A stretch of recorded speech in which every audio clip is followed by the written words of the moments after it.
Hello YouTube, Reseller Mom here. Welcome to today's video. Today I'm doing just a short video on labeling your Amazon FBA products. It's going to be pretty basic, but I wanted to go over some of the basic things and hopefully answer some of the questions you may have if you are just starting off selling on Amazon and you're curious about how and what to label, because it can get a little confusing. So, thank you for joining me today. If this video helps you out, don't forget to like and subscribe. Today is the 17th of July, and let's get started.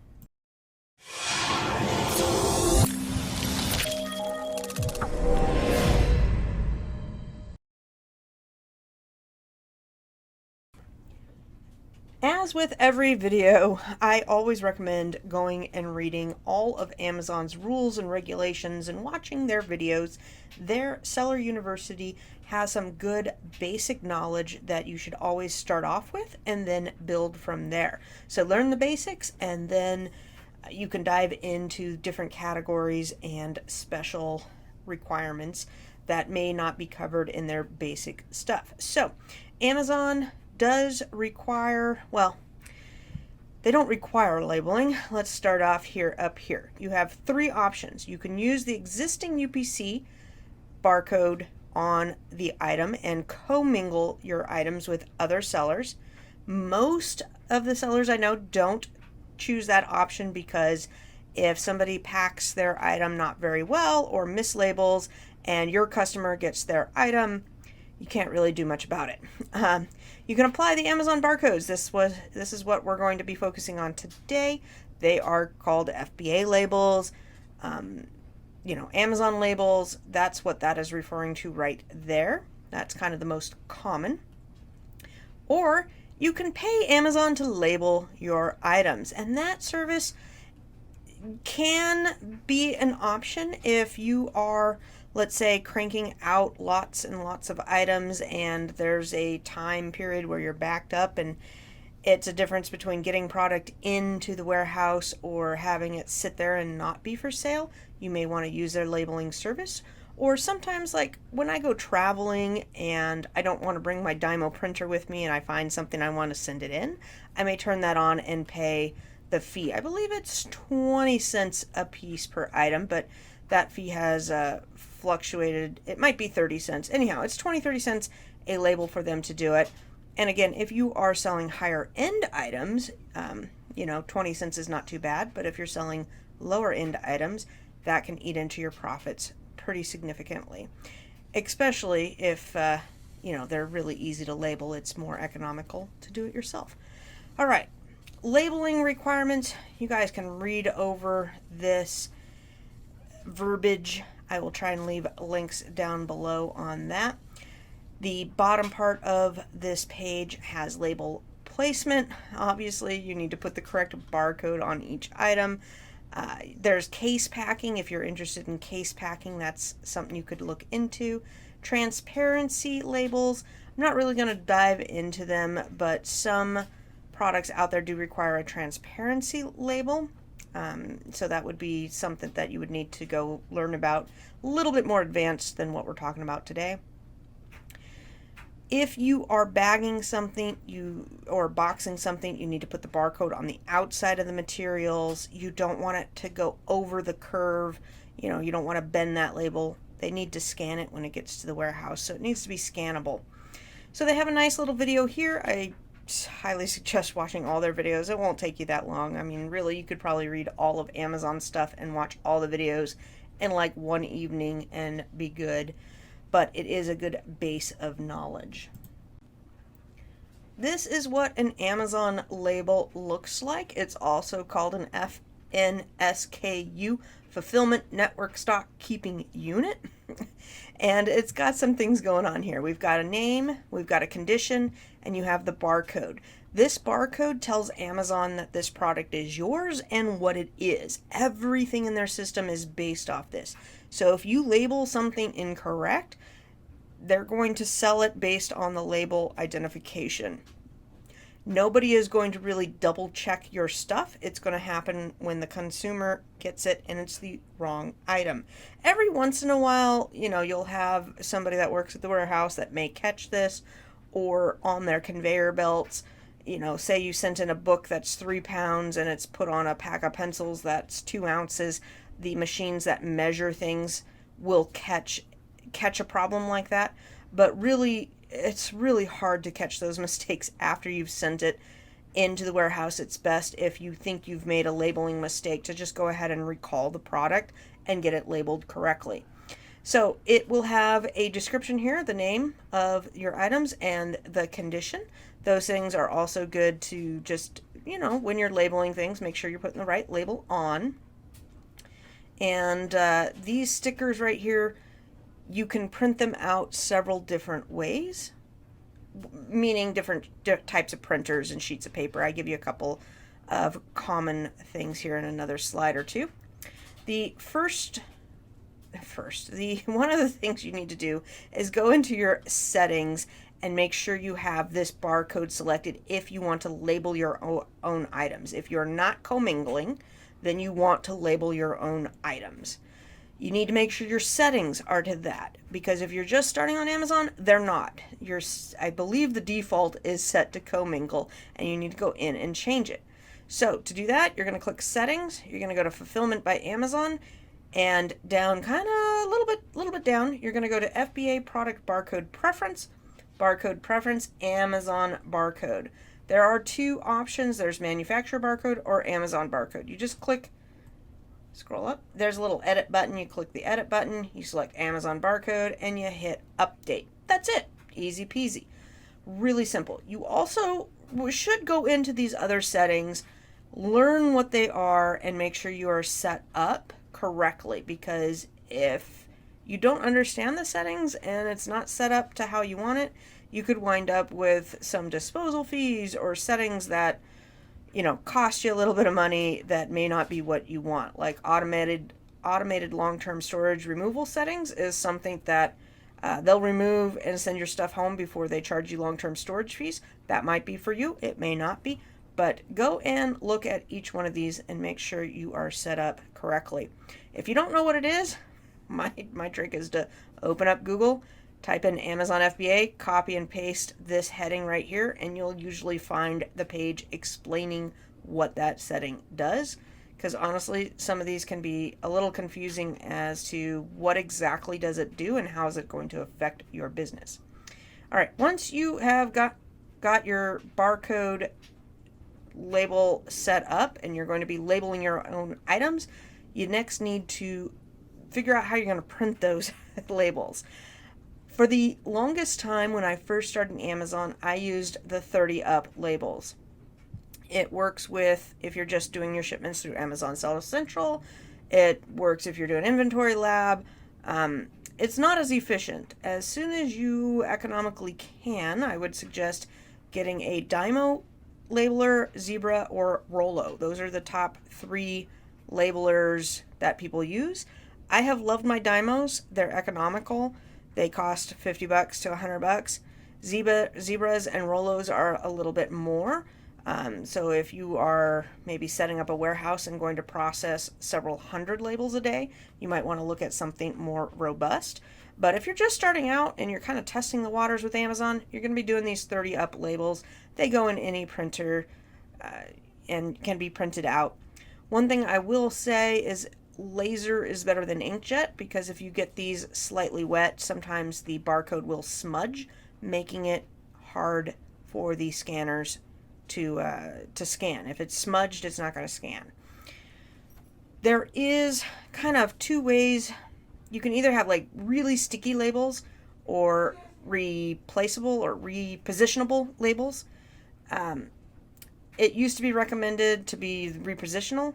Right now, I think kind of economically any of them that you can get is fine, but play around with it. It's kind of like tape. Once you start playing and taping up several boxes, brands and styles, you start having your favorites. But if you're just starting out, get some 30 up labels, whatever is the most economical, and get yourself set up to print your labels. These are my Dymo labels that I use for my FBA stickers. They are 30334 code right up here. And this is actually one that I buy, but I buy the roll of 50 at a time. Well, sometimes I buy 8, but I've bought both 8 and 50 at a time. You get 1,000 labels per roll. And let me tell you, these are thermal labels, so they're super nice. They don't rub off. They don't smudge when wet. They are more cost efficient. And my little Dymo, I think I got it on a Black Friday special for $89 maybe. I have bought one, let's see here, I bought one from a third party, I think it was Facebook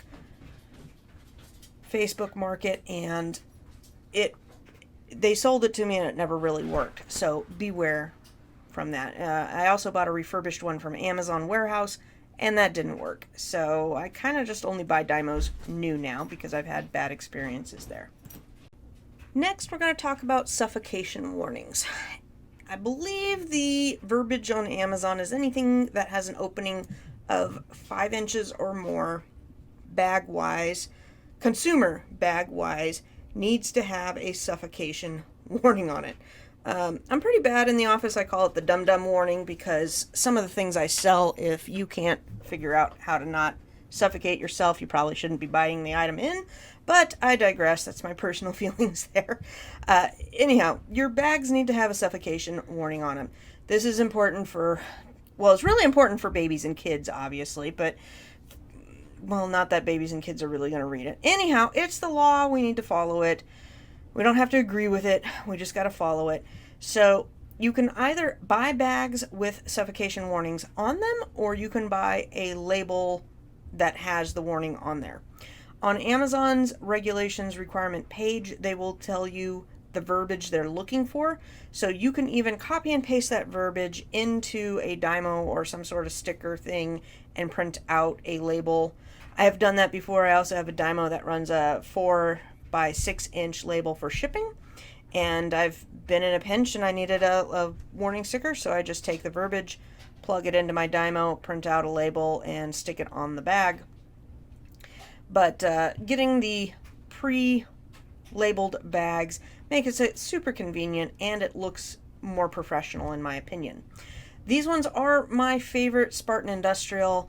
They have this type of a little sticker that you peel thing that you peel off, so then you can self-seal the bag, and it is my favorite by far. There's another one out there that has a really flimsy one that then the static, it clings to everything, and you wind up with these little seal things all over your clothes and floor, and they stick to your hand. It's anyhow. So you can see what I mean. When you start getting into these types of items, you find your favorites and have reasons why they are your favorites. Okay, so you can get the bags pre-labeled, or you can buy some of these. I do have both in the house here, because I do have some bags that don't have this warning on there, or if I need to kind of, I don't know, I've had weird scenarios where I need some of these warnings, and so I wound up buying them, and now I have them. So you can either buy the bags, unlabeled and add the label, or self-labeled. Eventually you'll probably have both in the office like I do for whatever reason. Then we've got the ready to ship or do not separate. The reason you put this on your package is to let Amazon know that that entire package is going to be shipped to the customer. I don't believe there is a single difference between this is a set, do not separate, and ready to ship. Both tell Amazon not to open it up. So if you're going to put let's say 2 candles in a box, and that whole box is going to go to your customer, you put this label on the outside of said box with your FBA label, so that Amazon doesn't open that box and think that it's 2 separate candles and gets confused. Same with, let's say you are selling a toddler clothing set and you've got a shirt and a pair of pants, and they're going in the bag. Well, maybe not for a shirt and a pair of pants, but say there's several items going into the bag. Like, let me see here, if we had 2 or 3 packs of socks going into a bag, you would want to put one of these, this is a set, do not separate. Pretty much anytime you think Amazon's going to mess up and open your bag for whatever reason, if it's not extremely clear, put one of these stickers on so they don't open it up. Yeah, anything you do with Amazon, it needs to be extremely clear, precise, no room for them to mess up and get confused. Okay, this question I see pop up a lot, that if the store has a price on it, do you need to take it off or cover it up and whatnot? And I wanted to talk about that with you guys for a minute. So first up, I believe these stickers, these Big Lot stickers, would come off, but there are some that are like printed on a box, and I cover them up. Some people don't, some people do. I think it kind of depends on what it is and where it's from. When I sell Bath and Body Works, I know my customer knows it's from Bath and Body Works. Like they're ordering it specifically because it's from Bath and Body Works. So I don't necessarily cover up if there's a Bath and Body Works price or MSRP, and I'm selling it as a set, and the price, when the customer adds it up, say it's three $6 items, that'd be $6, $12, $18, and say I'm selling it on Amazon for $17.99. There's no real need to cover up the price because the customer knows that that's what the MSRP was. They're getting it for about that price. You don't really need to cover it up. But when it says Rite Aid $3.99 or Big Lots $2.99, yeah, you may want to be covering that up. I'm going to give you guys some options or ideas on how to do that and what I would do. So first up, I usually do take off stickers. If it was like this, I would take off stickers. If you can't take the sticker off without damaging the product, then you may want to have an alternate to cover it up.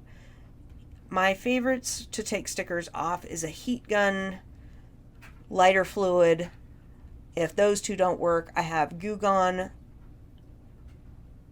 acetone, alcohol would be my next products to use. So I have a variety up on the shelf there. Okay, but let's pretend, well, let me give you some other scenarios here too. So here we've got 3 different kind of tags. I just pulled some pictures from the internet. If I have clothes like this that says MSRP and it's got the perforated line, I go ahead and I take that off. So I would remove this $19.99 one. I would remove the $29.99 one. Up here, you can't really remove that. It's $69.90. So on the ones that I can't remove, I'm going to just take a blank label, blank FBA label, or a blackened FBA label and cover up the MSRP and the barcode. Okay? So that's what I do with my clothes. If I can't somehow cover this up. And I have taken the black labels and just cut them to size to cover up in MSRP so that the customer doesn't see that. But again, if the MSRP says $69 and you're selling it for $50 and the customer sees that they got $20 off, they're not going to be upset. But if the MSRP says $69 and you're selling it for $129, the customer may be upset. But the good news is pretty much any negative feedback related to pricing can be removed if you get a negative comment about pricing, a negative feedback. So if you do get a negative feedback about pricing, hit that auto dispute the feedback that you want it removed. And if it immediately says we have looked at this feedback and declared that it's within our policies and it's not violating, open up a case. And my 2 responses for cases like this is, if it's just a general thing, I simply state in the case that this item was fulfilled by Amazon. Verbatim, right there. This item was fulfilled by Amazon. Typed out. 1 sentence, that's it. I have used that response for 2 years and have gotten every negative feedback removed with just that response. If it's a pricing issue, I've never had a pricing issue, so if it was a pricing issue, I would respond back that the feedback is about pricing and leave it at that. You don't want to type Amazon a long, drawn-out story. While I love hearing all your stories on Facebook and messaging and etc., the people at Amazon, they don't care. They don't care if you write them 3 paragraphs. They're going to look at your thing, and if they can't make a decision in 2 seconds on this, they're going to, kind of move on. They don't have time. They're performance is based on how fast they can click through cases. So you need to make it short and to the point and get your case solved in your favor and move on. Let's see here. I don't think I have anything else to say about that. This is what I do to get a black label. These are some of my other labels here. I've got an ORMD sticker and the diamond for doing hazardous stuff. But to do this black label, all I did was inserted a black box shape. So you go up to insert, you click on shape, you get a object here. I selected the square, I selected the color black, the fill color black, hit OK, and then I sized it up to as big as I could for my Dymo label. Now, somebody mentioned that could you just run like a curling iron or the hair dryer and blacken them that way, because they are thermal. And that's an awesome idea. And we use the black labels so much. I am going to test this theory out in the next couple of weeks. I'm getting ready to go on vacation tomorrow, but in the next couple of weeks, I do want to test that theory out and see what else would make them black. My other idea is to take the entire FBA label roll and maybe put it in the oven for a time, not to set my house on fire, but, you know, just to blacken them and see if that would give me a whole roll of black labels. But don't try that at home. I haven't tried that out. I really don't want to hear about anybody setting their house on fire because they put labels in the oven. I'm just saying how I do it and some other ideas going forward that I want to try there. I hate even mentioning things like that because, you know, there's somebody, it's the somebody that needs that suffocation warning is gonna wind up doing something dumb. All right, other ideas I have seen for covering up stickers. There are also just plain old square stickers that are in silver, gold, black. You can look those up. They're on Amazon, that are just little things to cover up barcodes or MSRPs and make it look a little bit more professional. For store labels where it says, you know, Rite Aid $3.99, these are other ideas that I have seen people cover up that MSRP and still kind of, you know, not make it super obvious that they're covering that up. I've seen people use the stars, a little thank you, or a sale sticker. I don't have any of these. I don't do any of those, and I typically don't buy a lot of product with the store prices very explicitly printed on there. I typically stay away from those items, but I'm just giving you out some different ideas on what you could do. A lot of times you need to know your product as well. This video is to kind of give you a general overview and some ideas and some problem solving, but really each category is going to be a little unique. For Funko Pop figurines, I have special boxes that Funko Pops go into because a lot of people are going to get them and they're collector, and box damage is a huge problem with that niche. For other things like, let's see here, I have some Star Wars figurines, and that's another one that might be more collectible, and people are going to be, they're going to worry about the box condition a little bit more than other things. Those I want to make sure I don't sticker up in any way that's going to piss off the customer. If I'm just selling a pack of coffee filters, yeah, nobody's going to be collecting coffee filters. So take a look at what you're selling and use some general common sense and knowledge on how you want to present that to your customer. There we go. All right, we're going to go over kind of a final thing here. I think this is my last slide. Yep. So last slide, just to recap everything. You're going to have your item. You're going to put your item in the bag or box, if it needs a bag or box. You don't have to bag or box if it doesn't need a bag or box. Pretty much any clothing or material stuff is going to need a bag. Anything breakable or squishable, I am going to put into a box. Crackers, cookies, candles are all going to go into a box. Any sort of clothing, backpacks, baby clothes, blankets, etc., plush animals are going to go into a bag. Your bag needs to have the suffocation warning on it, either printed or print one out. You're going to put If it's a set, you're going to put this as a set, do not separate. If it was just a single backpack, I probably wouldn't put this as a set on there. But let's say it's a backpack with a lunch pail set, then I would go ahead and put this as a set on there. I tend to over label versus under label because I've been hosed at Amazon too much if you under label. It's a lot harder. You know, these labels cost what, like a penny once you break it down to the roll and everything. So I'd rather just stick the label on and spend the extra penny or two and not have any problems down the line. Those problems down the line cost you more than the penny. All right, and then you're going to have your FBA sticker on there. It needs to be not on the curve. It's going to be easy scannable. However you put these labels on there, you know, that's up to you. I tend to line them up a little bit, but you could slap on wherever. I've gotten a lot of things ordered on Amazon and they put them wherever. It's not really, you know, it's a personal preference there. And then my partner and I, we are starting to do some branded things, so we will then put our brand sticker on there. But that is definitely for the more advanced person, advanced FBAer. And that's it. You know, not too hard. It's pretty easy. It is got a lot of ins and outs and whatnot. Getting your labels set up and printed correctly is something you should probably do right off the bat. And that could be really easy. That could be really hard. When I got my Dymo, I had to install some software and some drivers and whatnot and get that set up.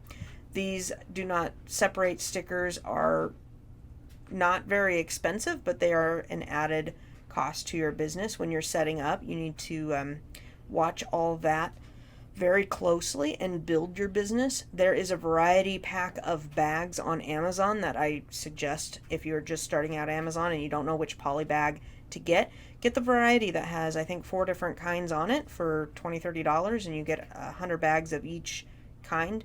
That will give you something to start with. And then start reading and learning. There's a lot of different ifs, ands, and buts that we can sit here and talk about, such as books. I was talking with somebody about books the other day, and whether you bag them or not. A lot of people do not bag their books. Just absolutely. It's a waste of time. They process so many books. They process hundreds and hundreds of books, and to take the time to bag them would not be economical for their business model. However, some people have bought shrink wrap machines, and they just run their books through the shrink wrap machine, and it gives a very nice professional look to it, but it's very costly, right? For me, my business practice for books is they do not get a bag unless if it's got a jacket or it's autographed or it's linen, and the linen books will not, the FBA labels do not stick on them. So if it's over, and also if it's over like a $50 book, I might put it into a bag. So everybody's got their kind of preferences and recommendations, and those recommendations will help keep down feedback, negative feedback, help you get good customer feedback. And if you are just starting out with Amazon, good customer feedback is imperative. You get a couple negative feedbacks and your sales are going to drop significantly. So if you're just starting out and you're kind of on the fence, go ahead and overdue for that good customer service so that you get those good feedbacks, so that you can build your business up. And when you start going a little bit more, then maybe you can cut back on some of these extra things and it's not going to hurt your account. Because let me tell you right now, if you just started out and you get 2 or 3 negatives out of one, you don't get many reviews. Feedback is not as predominant as, say, eBay. You're going to get very few feedbacks compared to eBay sellers. And if those feedbacks are negative, it greatly impacts how often you'll get that buy box. Okay, I think we've talked that one to death. And that's about all I'm going to say on labels tonight. It was supposed to be just a quick little overview of the basics of labeling for Amazon FBA. I hope you guys have learned something today. If you have, go ahead and hit that thumbs up button for me. It does help out my channel. And if you'd like to be notified on more videos coming out, go ahead and subscribe. I would love to have you. Take care and have an awesome day.